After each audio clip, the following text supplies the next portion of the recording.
Association for democratic reforms report 2025 report చాలా సంచలనంగా మారింది సార్. అది 12 మంది సీఎంలపై క్రిమినల్ కేసులు ఉన్నాయి. దానిలో రేవంత్ రెడ్డి తెలంగాణ ముఖ్యమంత్రి 89 కేసులు, స్టాలిన్ తమిళనాడు ముఖ్యమంత్రి 47 కేసులు, చంద్రబాబు నాయుడు ఆంధ్రప్రదేశ్ ముఖ్యమంత్రి 19 కేసులు. 1, 2, 3 పొజిషన్స్ సార్.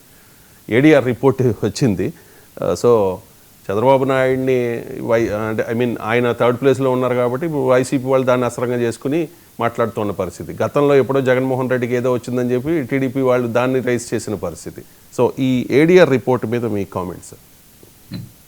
యాక్చువల్గా ఏడీఆర్ అన్న సంస్థ, అసోసియేషన్ ఫర్ డెమోక్రటిక్ రైట్స్ అన్న సంస్థ అనేక రిపోర్ట్స్ వాళ్ళు పబ్లిష్ చేస్తుంటారు. ఈవెన్ సుప్రీంకోర్టుకు కూడా వెళ్ళి అనేక విషయాల మీద వారు పబ్లిక్ ఇంట్రెస్ట్ లిటిగేషన్స్ వేస్తుంటారు. దాని మీద అనేక జడ్జిమెంట్స్ కూడా వచ్చాయి.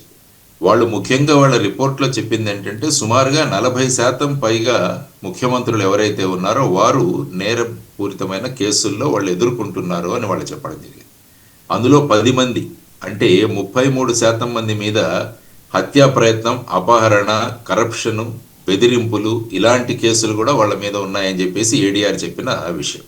మీరు అన్నట్టు ఇంతకుముందు చూపించినట్టు రేవంత్ రెడ్డి గారు, ఆ తర్వాత వచ్చేసి I think Tamil Nadu CM Stalin గారు, ఆ తర్వాత ఆంధ్రప్రదేశ్ సీఎం చంద్రబాబు గారు, ఆ తర్వాత కర్ణాటక సీఎం సిద్ధరామయ్య గారు, ఆ తర్వాత Jharkhand CM Hemant Soren, Maharashtra CM Devendra Fadnavis, Himachal CM Sukhvinder Singh, ఆ తర్వాత కేరళ సీఎం పినరయి విజయన్, వీరి మీద ఉన్న కేసులు ఆ డిసెండింగ్ ఆర్డర్లో పెట్టడం జరిగింది వాళ్ళు. సో ఈ విధమైన పరిస్థితులలో మరి నాయకత్వం మీద చర్చలు జరుగుతున్నాయి. సో ఆ రిపోర్టు బయటకు వచ్చిన తర్వాత మనందరికీ తెలిసింది. ఎందుకంటే ఎలక్షన్స్ వచ్చినప్పుడు ప్రతి ఒక్క అభ్యర్థి కూడా వాళ్ళ మీద ఉన్న కేసులు, తర్వాత వాళ్ళ ఆస్తి వివరాలు అన్నవి ఎలక్షన్ కమిషన్కు అఫిడవిట్ రూపంలో ఇవ్వాలి. ఆ తరువాత ఆ పొలిటికల్ పార్టీ, సంబంధిత పొలిటికల్ పార్టీ వీటన్నిటిని కూడా వాళ్ళ వెబ్సైట్లో పెట్టాలి. తరువాత నేర చరిత్ర ఉన్న వారికి మేము ఎందుకు టికెట్లు ఇస్తున్నాము, వీరికన్నా మెరుగైన వాళ్ళు మాకు దొరకలేదా అన్న దాని గురించి కూడా వాళ్ళు ఎక్స్ప్లెనేషన్ ఇవ్వాలి. సో ఇటువంటి పరిస్థితులలో ఇప్పుడు ప్రస్తుతం ఎలా ఉందంటే పాదయాత్ర చేయడం, జైలుకు వెళ్ళడం ఇవన్నీ కూడా అడిషనల్ క్వాలిఫికేషన్స్గా తయారవుతున్నాయి మన రాజకీయ వ్యవస్థలు. అంటే సింపతి వస్తుంది, సింపతి గెయిన్ చేస్తాము, ఇలాంటివి కూడా చర్చించడం జరుగుతుంది ఈ మధ్య. సో ఇది దురదృష్టకరమైన ప్రభావం. మరి వీరందరూ కూడా త్వరగా వారి మీద ఉన్న కేసుల పరిష్కారం కోసం వాళ్ళు స్పెషల్గా అప్లికేషన్స్ వేయాలి కోర్టులో. అంటే ఎమ్మెల్యేలు, ఎంపీలు అంటే ప్రజాప్రతినిధులకు సంబంధించి స్పెషల్ కోర్ట్స్ ప్రతి రాష్ట్రంలో కూడా ఏర్పాటు చేయడం జరిగింది. సో వారి దగ్గరికి వెళ్ళి ఈ కేసులు త్వరితగతిన పరిష్కారం చేయాలి, దానికి సంబంధించిన మా దగ్గర నుంచి ఏ విధమైన మీకు సపోర్ట్ కావాలో, లేకుంటే ఏ విధంగా మేము మా దగ్గర ఉన్న సాక్షులు కానీ మేము మాకు నిర్ణయించిన తారీఖుల్లో మేము కోర్టు అటెండ్ అవ్వడం, లేకుంటే కోర్టు నుంచి ఎగ్జంప్షన్ పొందడము, ఇవన్నీ చూసుకొని త్వరగా వీరి మీద ఉన్న కేసుల పరిష్కారము జరిగితే అప్పుడు ఏమవుతుందంటే ఏమంటారంటే వీళ్ళందరూ కూడా మా మీద పెట్టిన కేసులన్నీ కూడా అవి బూటకపు కేసులు అంటారు, ఫాల్స్ కేసెస్ అంటారు బేసిక్. మరి ఫాల్స్ కేసెస్ అయినప్పుడు ఎన్ని సంవత్సరాలు ఈ కేసులు నడవాలి ఆలోచించండి. అందువల్ల ఈ కేసులు త్వరితగతిన పరిష్కారం చేసుకునే విధంగా వీరు చేయాలి, జ్యుడిషియరీ కూడా, తర్వాత ప్రాసిక్యూటింగ్ ఏజెన్సీ ఏదంతో వీళ్ళందరూ కూడా చేయగలిగితే. ఇప్పుడు ఏం చేస్తుంటామంటే మనం వీకెండ్స్లో ఈ లోక్ అదాలత్ అని జరుగుతుంటుంది. లోక్ అదాలత్ జరిగి దానిలో చాలా కేసుల్ని వాటిని కాంప్రమైజ్ చేసి పరిష్కరిస్తుంటారు, ఎందుకంటే లోడ్ తగ్గించాలి అన్న ఉద్దేశంలో. అందువల్ల ఒక స్పెషల్ డ్రైవ్ తీసుకొని ముఖ్యమంత్రులు, ఎమ్మెల్యేలు, ఎంపీల మీద ఉన్న కేసులు వచ్చే 1 సంవత్సరంలో వాటన్నిటినీ కూడా ఫైనలైజ్ చేయాలన్న ఒక ధోరణి మనం కనుక అవలంబించగలిగితే అప్పుడు వీళ్ళ కేసులో బూటకపు కేసులా, లేకుంటే వీళ్ళకు ఫైనల్గా శిక్ష పడుతుందా, ఆ శిక్ష పడిన తరువాత వారు హైకోర్టులో కానీ ఆ తర్వాత సుప్రీంకోర్టులో కానీ అప్పీల్ చేసుకోవడానికి వీళ్ళకి అవకాశం ఉంది. అసలు ఈ కేసులు పరిష్కారమే కాకుండా అంటే కోర్టులో నడవకుండా అనేక మార్గాలను అవలంబిస్తున్నట్టు మనం చూస్తున్నాం.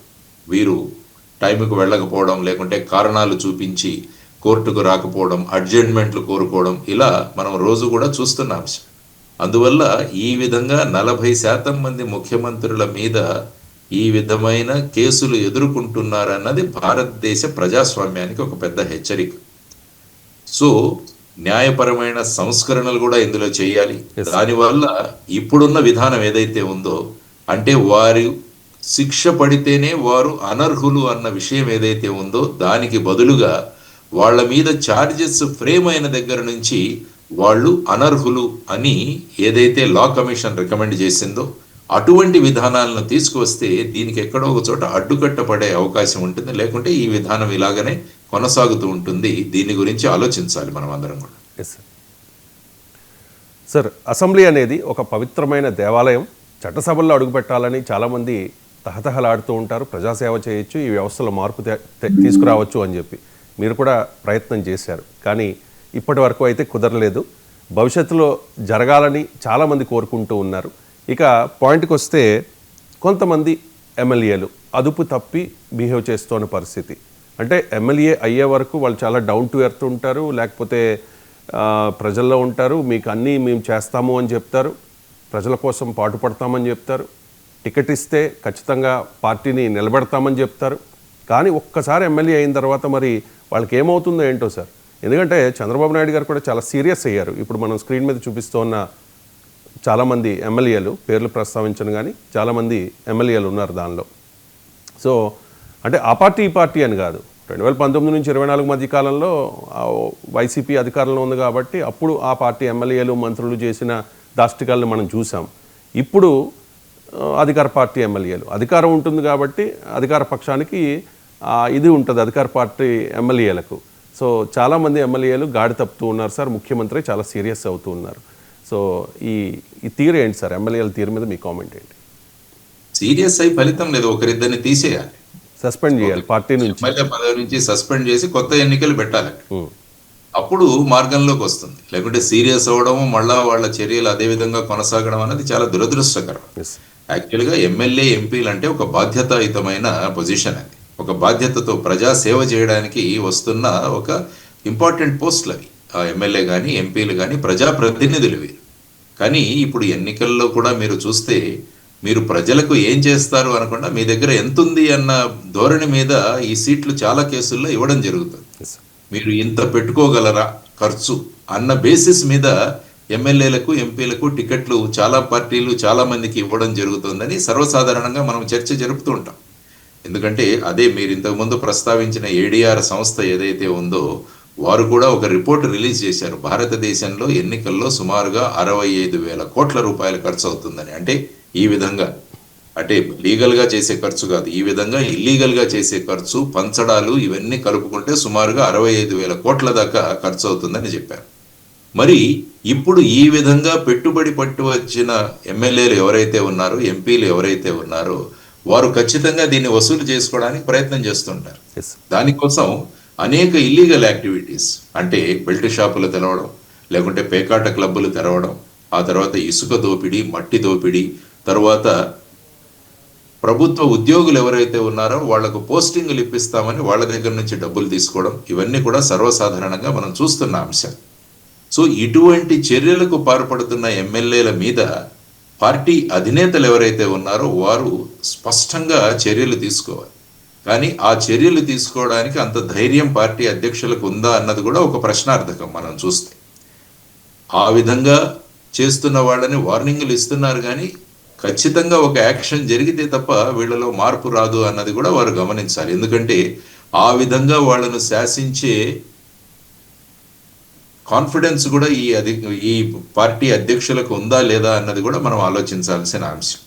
ఎందుకంటే ఇప్పుడు ఎలక్షన్ ఎలా తయారైందంటే ఏదైనా చేయండి, ఎలక్షన్లో గెలవండి, ఆ తర్వాత వచ్చేసి ప్రభుత్వాన్ని నడపండి అన్న కాన్సెప్ట్లో మనం ఉన్నాం. ప్రజాసేవ ఇవన్నీ కూడా కొద్దిగా వెనక్కిపడిన ప్రస్తుత అంశం. వచ్చే ఎలక్షన్లకు మనం ఎంత పెట్టాలి, వచ్చే ఎలక్షన్ల లోపల ఎంత వసూలు చేసుకోవాలి, దీని మీదే ప్రధానంగా ఆలోచిస్తున్న ఈ తరుణంలో నేను అందరి గురించి అనట్లేదు, ఎవరైతే ఈ విధంగా చేస్తున్నారో వాళ్ళ గురించి మనం అందరం కూడా ఆలోచించాల్సిన అవసరం ఉంది. తరువాత ఎమ్మెల్యేలు రోజు ఏం చేస్తున్నారని ఎక్కడైనా వాళ్ళ వెబ్సైట్లో కానీ ఎక్కడైనా పెడుతున్నారా? తరువాత ఎమ్మెల్యేలను కూడా రేట్ చేయండి.